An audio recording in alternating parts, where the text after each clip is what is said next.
Hello everybody and welcome back to Aurora 4X. I of course am Sir Bedian, and today we are going to be working on consolidating our foundation in Seoul and working on basically building up our economy and industry so that we can afford to get some warships out if need be.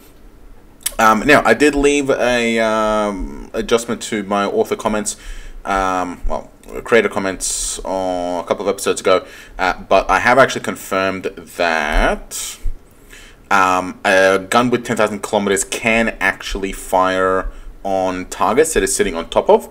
I was in the impression that it couldn't because of a couple of errors that I got when I tried to do that. The key, of course, is that you must have your initiative greater than the target you're following, because basically any kind of speed is going to let them get out of range if you don't. But yeah, no, 10,000 kilometers would have been fine. However, I'm much happier with a 12 centimeter railgun because, for one thing, your protection value is based on the tonnage of your guns. So we have 15 hull size and 15 protection value.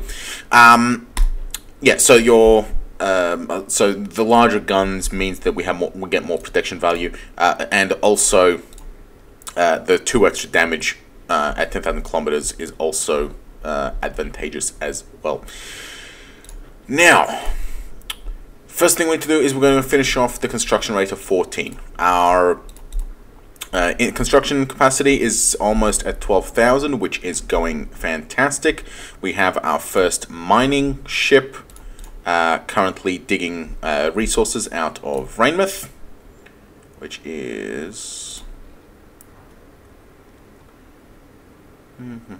where is Rainmouth? At 720, so we have 75 years total. I think it will send the second one over to Rainmouth as well. So just so I can show you something you have to watch out for as well when setting up things like terraformers and asteroid miners. We're doing, so we are at 61, and it's going to be done in November because it's currently March, so it's not going to take too long to do that. We're of course still trickling in construction factories,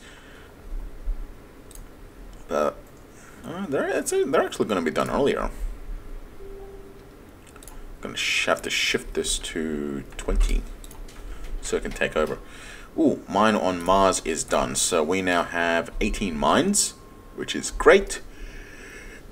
So we're digging up 300. We do, yep, we're up at 100% power production capacity, and we have 250,000 extra workers, which is awesome. Starting construction factories, we're going to set up let's say another 2 mines. Excellent. We have a population in Luna, which is currently sitting there, not doing too much, but we do have 0.36 million of available workers. I'm wondering if we should sling resources from Mars through Luna, but no. I think I'm just going to send a couple of regular mines that we build from build in Australia as well. Maybe like 50? Let's start with 10. 10 mines, and we're going to ship them to Luna.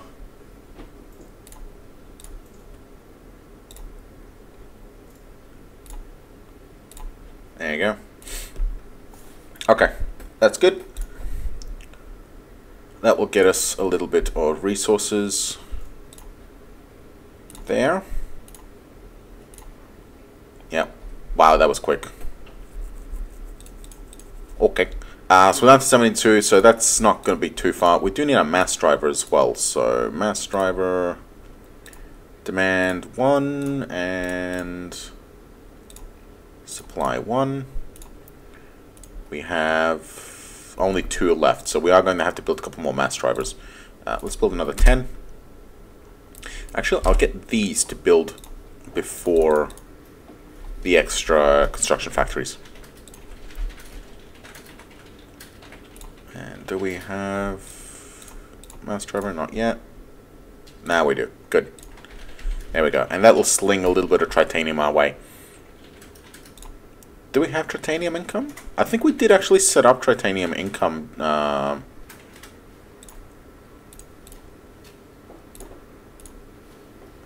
from here. Yeah, Rainmouth has it. Okay, and Rainmouth is slinging through Mars, so that's fine. Okay. Oh, they replaced one of the small freighters with another small freighter. Cool. Luke Bird is up at 40%, which is great. We're going to be done in June, which is actually going to beat our construction factory, so that's good. That's not too far off.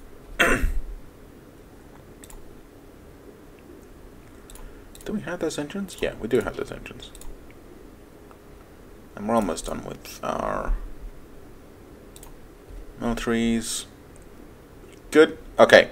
Construction rate is done. Everything is awesome. We are up at 13,000 total production, which I guess is extra like 10-15%. That's not too bad. Gonna get mining production next as planned. I'm also going to actually shift 2 of these labs into jump point theory because it's about time that we started working on that. Otherwise we're going to be in Sol forever. No, both of them. Good lads. Yep, there's 1,000 tons of capacity. Good. Alright, construction factory is almost done.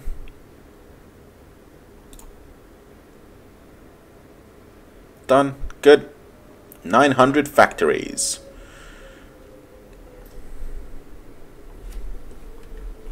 Really? No comment? Oh, what? 900 factories? $900 dues! Thank you. Better late than never. Okay, so second nibbler is almost ready. Only about a quarter left. Production is not as high as I would like, and this is actually why you want to have these high levels of production, because being able to pump out these gigantic orbital HABs is going to be so very vital later on when you have the need to build these giant mining monstrosities that can rip apart an asteroid in days, or, well, days might be a little pushing it, but, you know, they can walk up to an asteroid, devour it in almost instantly, and then just move on immediately afterwards, instead of waiting. How long do we have to wait? 74 years? Yeah, 74 years is a little bit much. Okay. Even with mining production. Okay, so second nibbler is done. Excellent. Alright. So, what we're going to do is... Okay, so I'm going to show you what happens. So, Rainmouth. Yep, perfect. Okay, now, what you want to do is you always want to move to. What a lot of people do is they make the mistake where they might not care where it is. They'll go to the asteroid miner and they'll go and join the fleet. Now, watch what happens when we do this. And I'll show you the baseline first. So, Rainmouth, you can see that it's got 60 orbital mining modules, right? 60. And, hang on. Let's just make sure that we have all of our things done. Because I need to put this back the way it was. So, construction factory is 40. That's fine. Mass driver. We'll pull this one out. Put it back up to 45, and then mine, we're going to shift it up to 15, and research lab, going to shift it up to 15, good, and then another 5 in there, done, beautiful, okay. So, 60 mines on Rainmouth, right?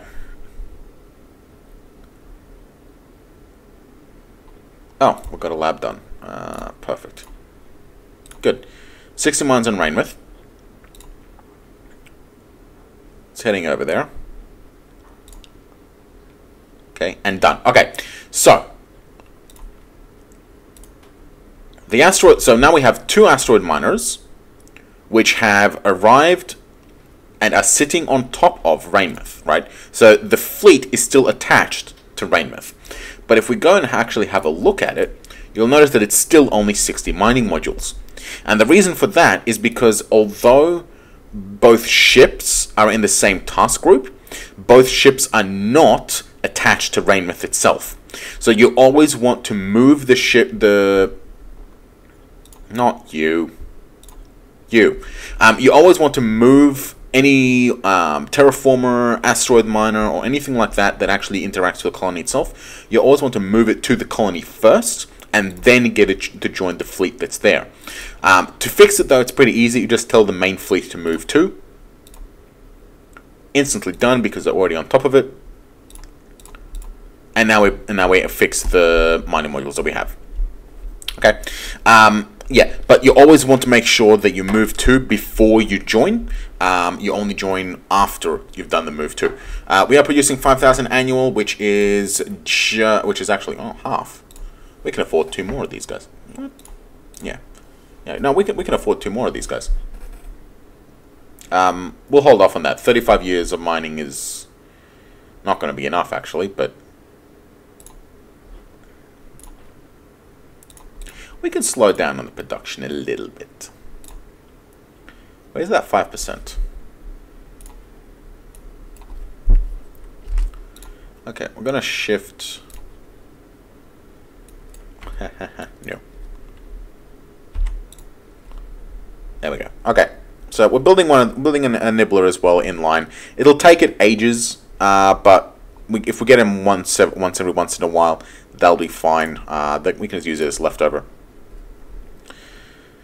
There is another major issue that you're going to run into if you do use orbital hab miners compared to little ones. Now, they do have a fair amount of advantages. First one, of course, being that you can build them in industry. Another advantage that they have, which I can't remember if I talked about, is that if you have a single ship, then you get the entire bonus of the officer that's commanding it applied to all of the orbital modules that are on that ship. The problem is, however, that if you have 5 ships and you have then you need 5 officers who all have the same bonus to get the same effect, right? If you have one officer that gives a 50% bonus, but all the rest only give a 5, then you only get a 50% bonus on the few modules that are on that particular mining ship. So ideally, you want your miners to be pretty big. Actually, is that true? Let's find out.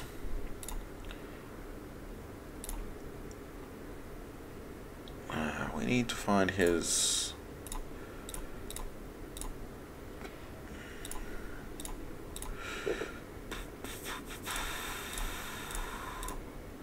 What's his bonus?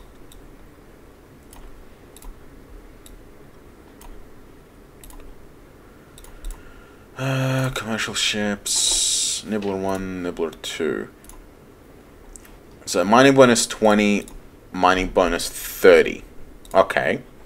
And each Nibbler has... oh no, okay. I was looking at the wrong ships. Damn it. Okay. So 20 and 30. And each one is produced... So we've got 50 modules producing 600 tons. Okay, that is our class design. So 600, so we should be 1200 as a base, and then, but how much do we actually have? So we have 125 asteroid mining modules times 12 mineral production rate, yes, time equals 1500.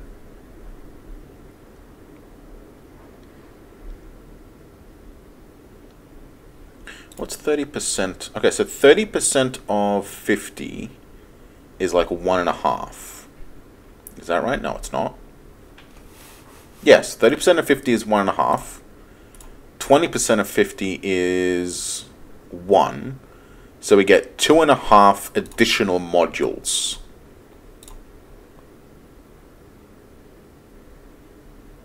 $60, $120. So we get 5 additional modules. Where did the other 2.5 come from? Am I doing the math wrong again?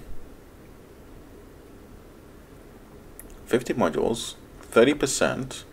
30% would be hang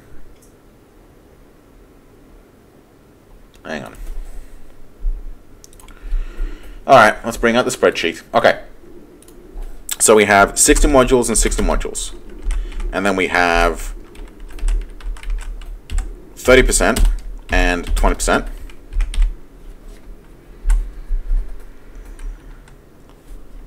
That times that.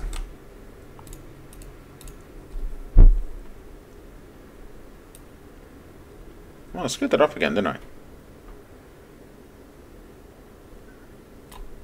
That's 50 modules. Doi.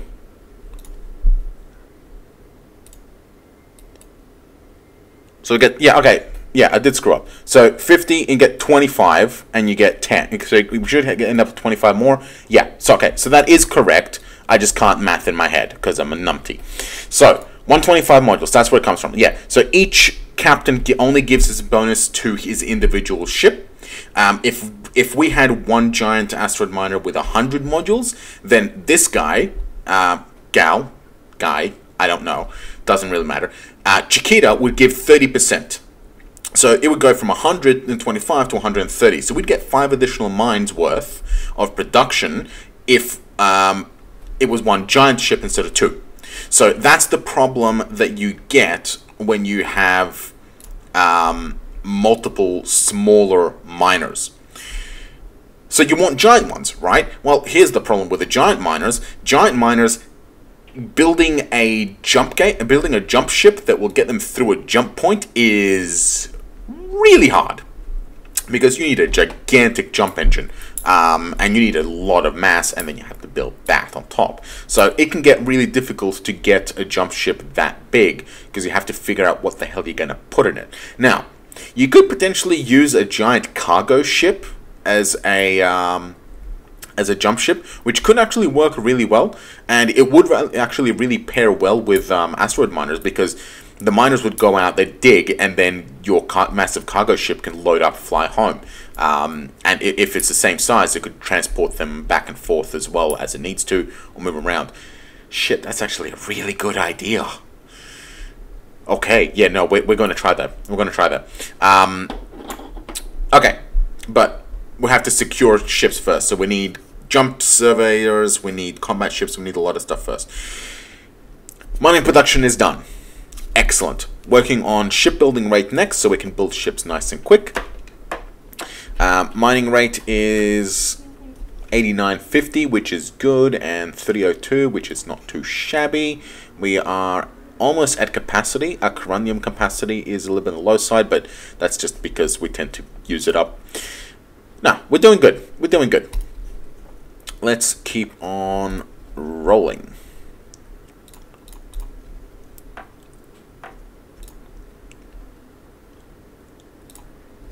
Jump point theory is about 1.5 years away. Oh, a bit less. Year and a little bit. It's a year and a little bit. Alright, there's a construction factories on Mars done.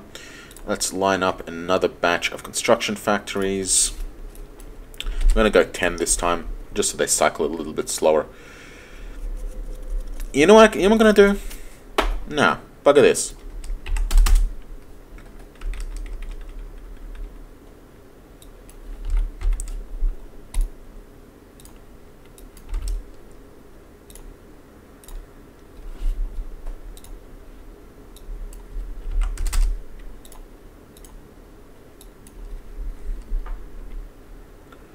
We got 46. Let's go for 254. Get up to 300, that'll do. And 500? How many do we have? We have 18.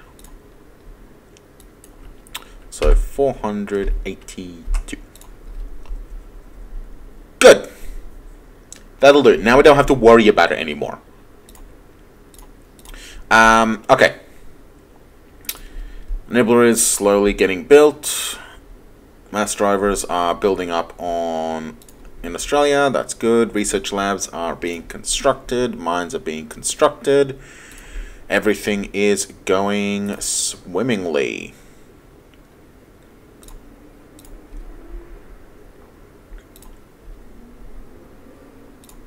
Research is progressing.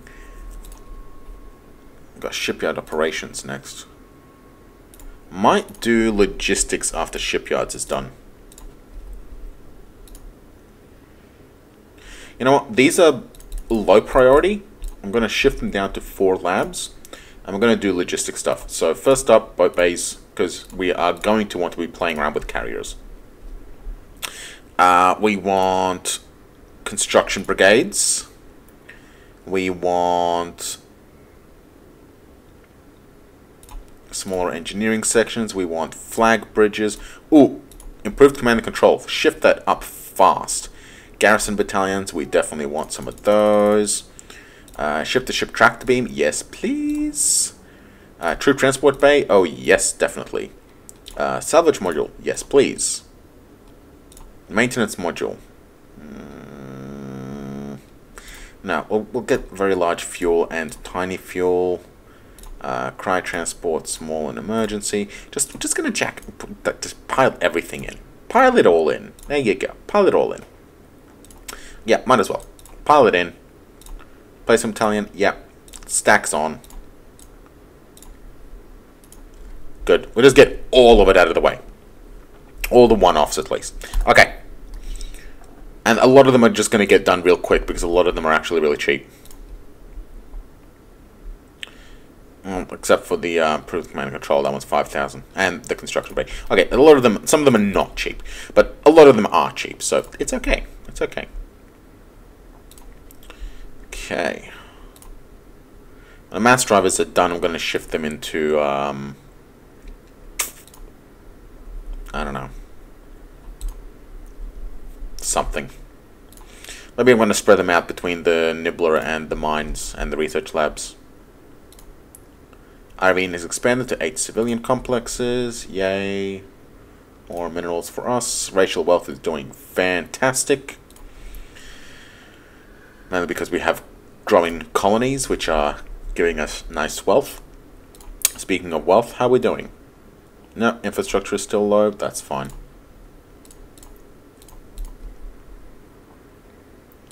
Mass drivers are almost done. Done. Okay.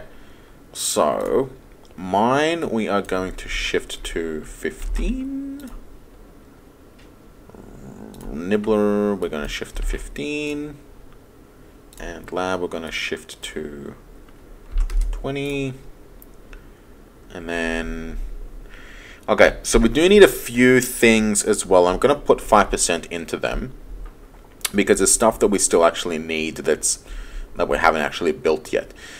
We don't need automated mines because we're working on mines and bringing colony costs down. Commercial shipyard complex we will need eventually more of, but we don't need any right now.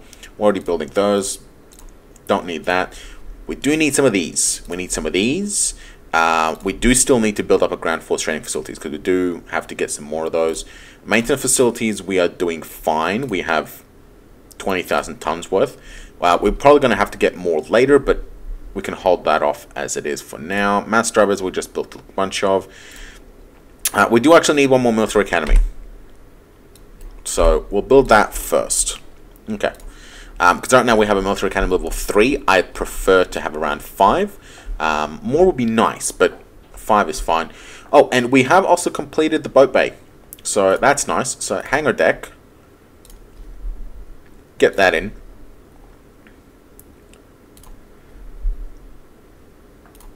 Okay.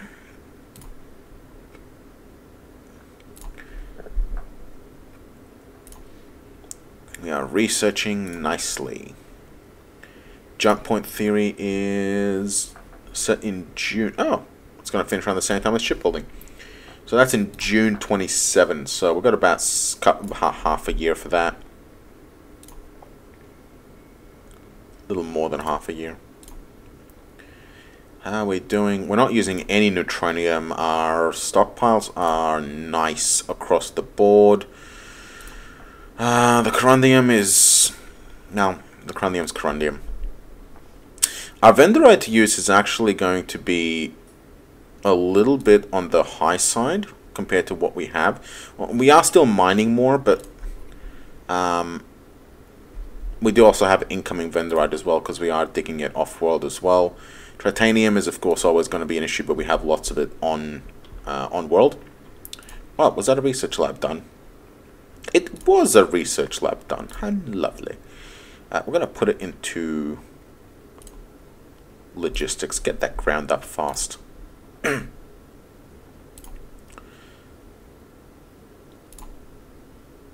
Okay.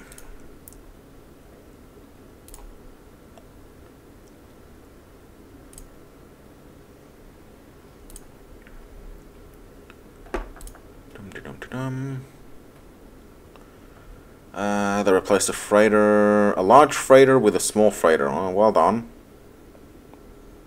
Okay, yeah, that makes sense, I guess. Sure, why not? Sure would be nice if you could build some colony ships. All these officers. Trained up, and then getting to see no experience at all, retiring without ever even meeting or seeing space. Kind of feel sorry for him. We're gonna have to build us a nice little carrier to fill out our command officers. Give him something to do.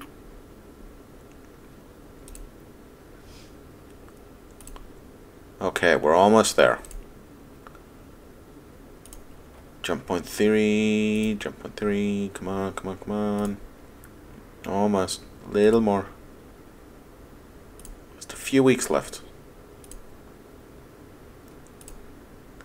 And done. Okay, jump point theory is complete. Next, we need gravitational survey sensors, so we can go and find those jump points. When this guy's done, the next thing we need is our jump techs. So that's going to come out of power and propulsion. So drop that down to one lab. Ellis Skinner, go be awesome. Now we're going to get one of each of these techs. And then we're going to get that. Oh, what did I just add? And then we are going to get that. And that. Okay. Now, while we... no, I'll talk about it once we actually start designing it. There we go. Done. Oh, you're doing shipyards. Right, I forgot about that. You can have a lab. Give you something to do. Civilian mining company complex is now 4. Great. We have no sector governor, but we still have planetary governors. They're fine. Good, good, good, good, good. Everything is going well.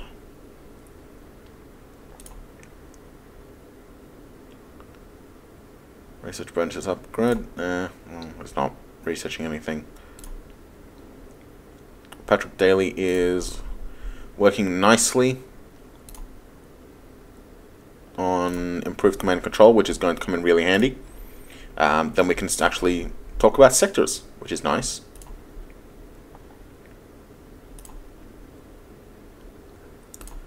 Construction factory is almost done. September 27, November 27. Yeah, okay. It'd be nice if the command and control was finished before the construction factory, but there we go. Okay. I'm just going to cancel this one, and I'm going to cancel this one.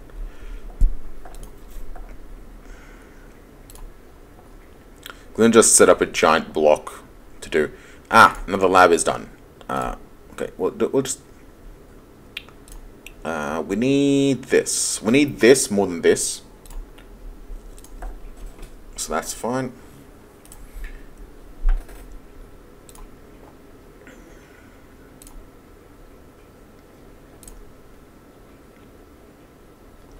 Done. Command and control. Perfect. Okay. So what we need then is we need sector command. Where's sector command? Do we have sector command in here? No. Do I have to reload that? There it is. Okay. Sector command. I'm going to build 2 of these. And we need... Yeah, we'll put that 5% to eat the military academy. Now, the reason why I'm building 2 of these is because level 1 will cover Sol. Level 2 is going to cover any system next to Sol. So, having a 2 levels worth is going to be very, very useful. Alright, and we are now working on hangar deck, which is also going to come in handy if we want to build any fighters. Early fighters can be a bit of a crapshoot. Was that a null? It was. Emily Joyce, well done. You are completely worthless. Go make people sandwiches, because that's all you're good for. Okay, so, what was I saying before I was interrupted by another worthless scientist? Yeah,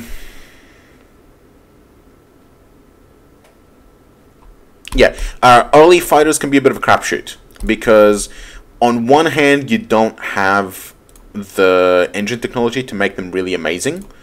And all your equipment tends to be rather on the large side to be of any actual use. But at the same time, if you're fighting like an NPR that also has about your tech level, then their sensors are probably not going to be good enough to even spot those fighters to begin with. So fighters can be extremely useful and powerful if you can pull them off right, and if you're facing an enemy who's slightly less than entirely competent. But if you're fighting something that has a significant technological advantage on you, then yeah, you're going to run into trouble. Fighters also have the major advantage that no matter what the tech level is, they're always going to be faster than a full-size warship, just because they usually, well, they don't need to drive around at a gigantic Mach throttle. So they're pretty much always going to be harder to spot, for one thing, obviously, but they're also usually going to be faster than a full-size warship. Okay.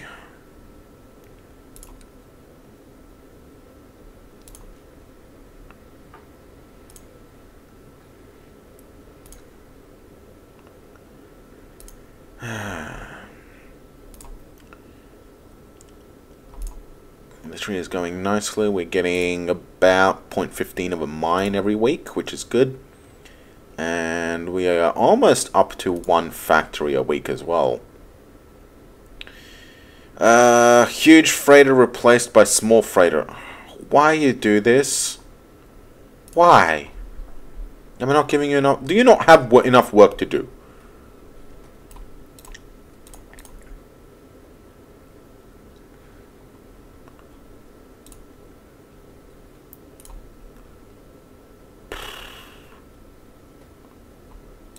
Yeah, no, they don't have enough work to do. That's the problem. Okay. Whatever. Whatever. You'll get work later. Don't worry. Okay, well, there goes our carbamide. As expected. We have a stockpile of 70,000. We are barely using it at all, so it's not an issue or a concern at this time. Grav survey sensors are almost done. And what we're going to do is I'm going to see if we can actually... we're going to see if we can pull off something a little bit on the interesting side with our gravitational surveyors, because they're not doing anything for us at the moment anyway. And job's done. Okay.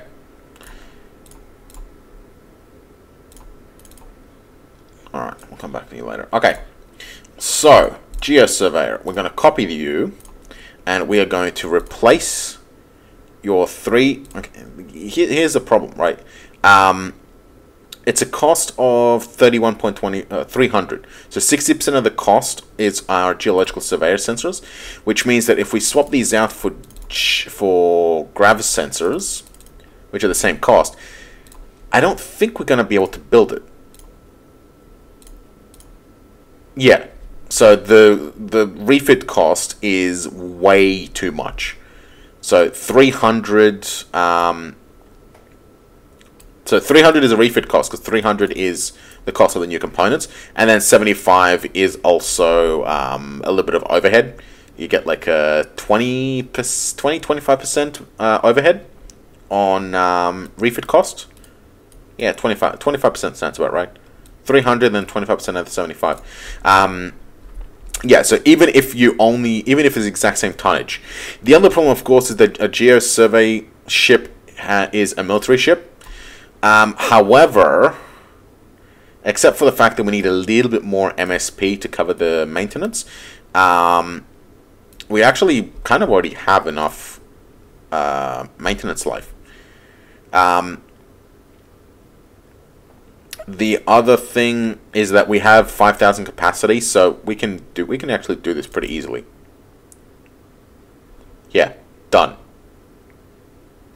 That's actually pretty good. That's a good grav surveyor. So we're going to rename this to Gravy. Gravitational survey vessel. There we go.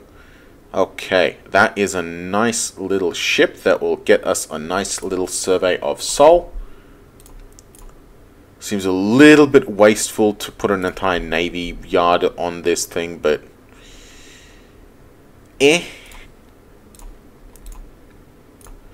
The other option is that, because we don't have the jump drive tech, the other option is that we can wait for jump drive tech and then build ourselves a proper explorer ship, right? A proper ship that can go exploring and go anywhere and everywhere, and it will essentially be a final design template for our explorers. The other option is that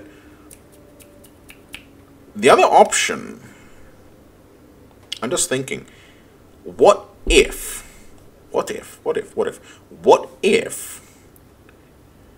we use a carrier surveyor? What if we design a carrier now, and then we have it go do the surveys? That way, if we run into any trouble, it can come back to Australia, load up on fighters, fly back. We only lose the fighter. We don't lose a couple of thousand tons of survey ship. It goes home, picks up a bunch of fighters, comes back, and then blows whatever attacked us out of the water. Maybe a little bit much this early? I don't know. Maybe.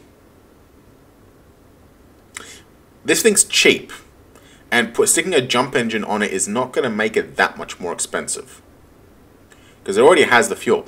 Might need an extra engine and some more fuel, but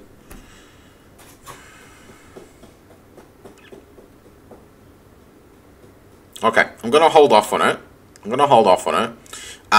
If you would like to see a specific survey plan, let me know in the comments down below, and we'll see about implementing that. If not, then I'll pick one, depending on what comes out.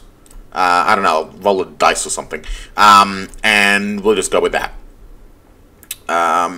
Because at this stage, it's not really going to be too practical to have... Yeah, another research lab.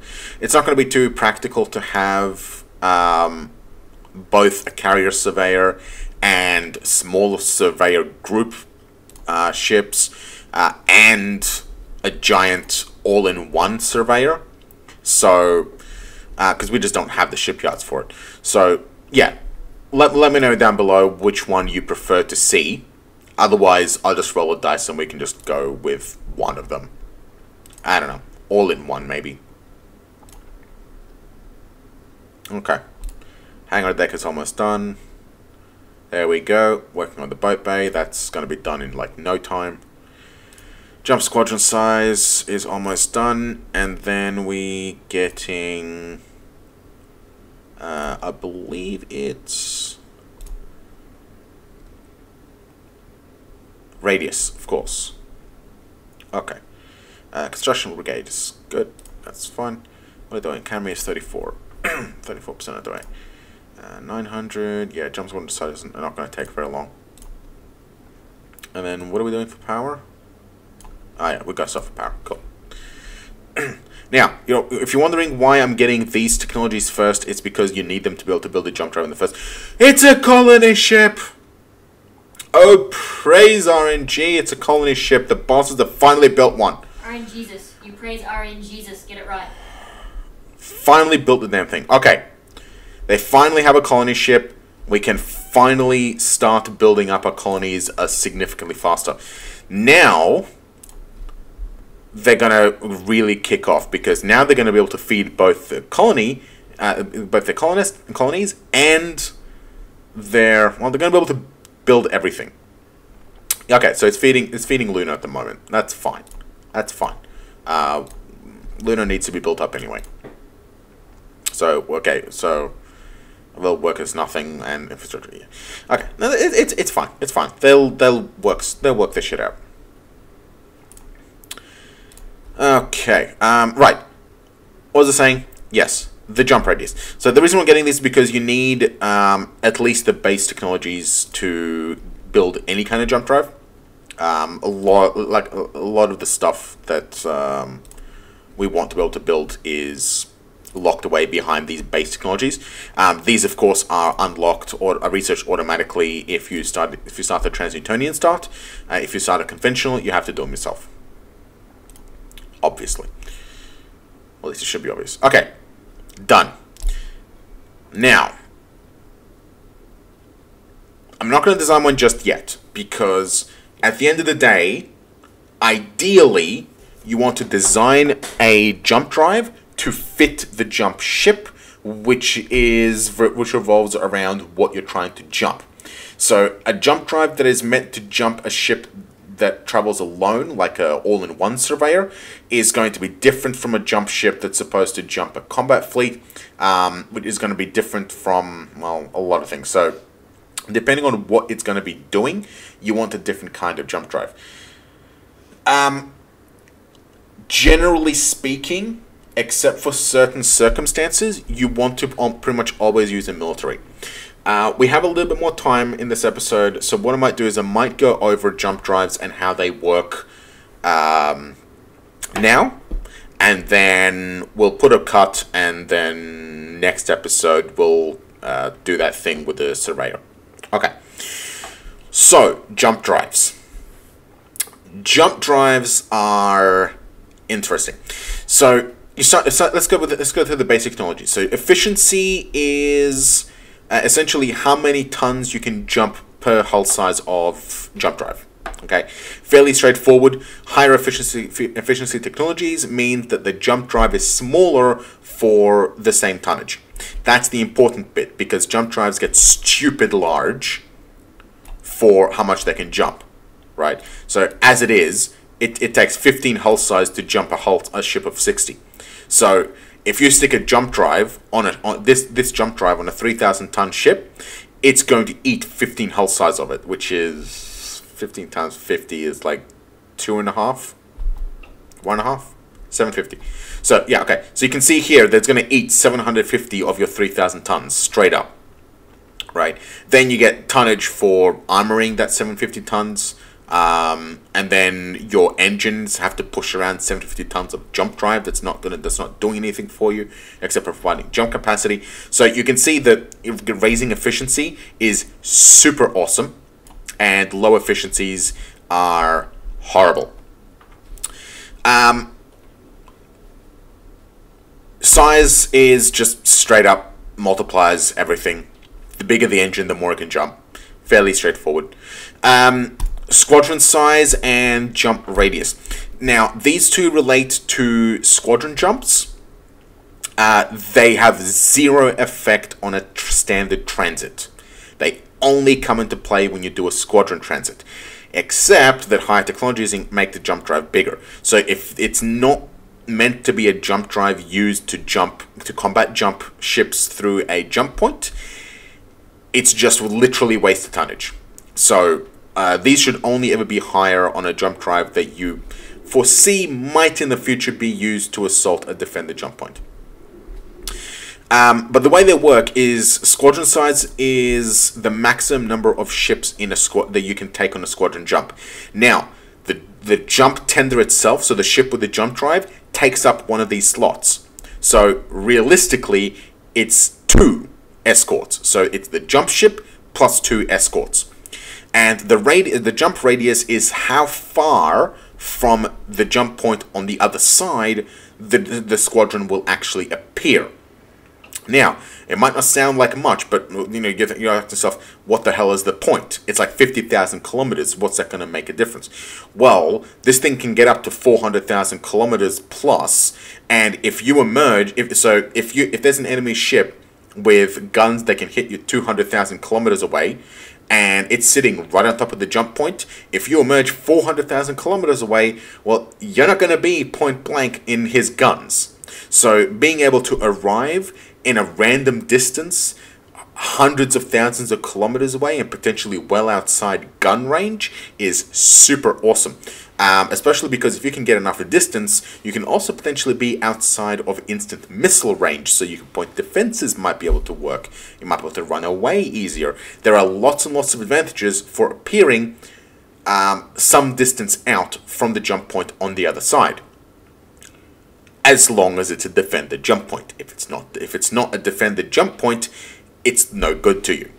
And if you're doing a standard jump, like I said, none of these may apply at all. So it's just wasted tonnage otherwise.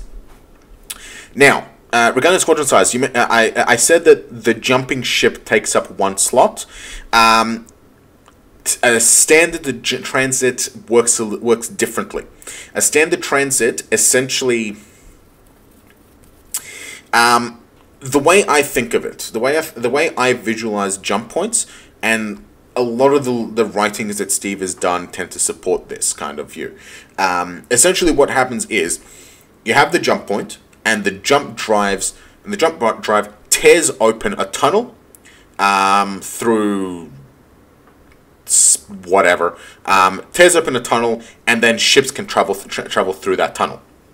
A squadron transit is a tight, highly stabilized shell that the fleet itself clusters around. Now, that's the reason why you can only bring in a limited amount of ships. That shell is very small, it's tight, you can only fit so many ships in it without them smashing into each other. When it comes out, but because it's a shell centered on the jump drive, the jumping ship itself has to go through. So the jumped ship has to go through to the other side. And then, of course, it can take the ships with it. The advantage, of course, I'll talk about jump shock later, but the advantage is that a squadron transit also has lower jump shock because the shell protects the ships from disruption. That's my lore. A standard transit has the ship sit there and it just goes, yawn, open. And it opens up and it holds it open, and it's much wider, there's no tiny shell. Any number of ships can go through that portal, and more importantly, the jump ship doesn't have to go through itself. So it opens the hole as large as it can, which is this far.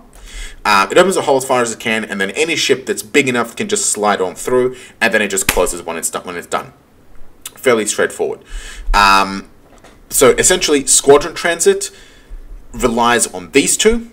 Standard transit, the ship can be just sitting there, and any ship that's below the jump capacity can jump through it as if there was a gate on that jump point. And that works both ways, but that only works for your own ships. So it essentially acts as, in this case, a 4,000 ton limit jump gate. Very awesome. Very, very awesome. Very useful as well. And I'll show you later on, once we build a combat fleet, how that comes in useful and how to build a fleet that takes advantage of all these factors. Last but not least, military and commercial. Interestingly enough, it's not the type of ship that matters. The type of ship is irrelevant. What the classification of the ship matters nothing. What matters is the engine that is used. Alright? The engine matters. The type of engine matters. A commercial engine can jump through a commercial jump drive or a military jump drive. A military engine can only jump through a military jump drive. So if you have a commercial jump drive, your military ships with military engines cannot use that jump drive at all. Now, you do get the side effect that because military engines on ships make the ship a military ship, you end up with a military ship usually having to use a military jump drive. However, if you have, for example, a military ship with a commercial engine, I don't know, maybe it's a Collier or something, and some other component makes it military, but the engines are commercial because you want that fuel efficiency, those ships can jump using a commercial jump drive. So that's a very interesting thing to keep in mind. The engine matters, not the ship. What the ship is irrelevant. The engine is what matters. And I keep repeating myself, but that's a very, very critical thing to understand, because if you get it wrong, you're going to build useless ships. They're not going to be able to jump. Your jump drives are going to be useless. It's a very important thing to keep in mind. Why do you want to use commercial jump drives then? Well, it's fairly straightforward. You get a ridiculously high capacity for much reduced size. So you don't. So, for example, with a military jump drive, as it stands, the maximum size ship I can build is 200,000 tons. Right? I can't jump a ship any bigger than 4,000 hull size with the military drive. So 200,000 tons for a military ship, yeah, that's a lot. But those giant, big, fat asteroid miners, they're 500,000 tons. This jump drive can't jump them. A commercial one can. So commercial jump drives do have their place. They do have their use. But the important thing is, keep in mind the differences and how they interact with the engines on your ships, because you want to be able to make sure that your jump drives can jump your ships. Otherwise, they're going to be stuck, and then you're going to have to go, I'm going to have to redesign it. One last thing to consider with jump drives: never ever put multiple jump drives on a single ship. The game will only recognize the first jump drive that is put on. Any additional jump drives will not function whatsoever and will not be able to be used, but they will use up all your tonnage. Okay, so that is jump drives done as far as we can get them without actually building some. I will cover a little bit more once we actually start designing those ships. And that will come with designing a combat fleet. But for now, I will leave you with that. And I will see you in the next episode. So thank you for watching, and I'll see you then.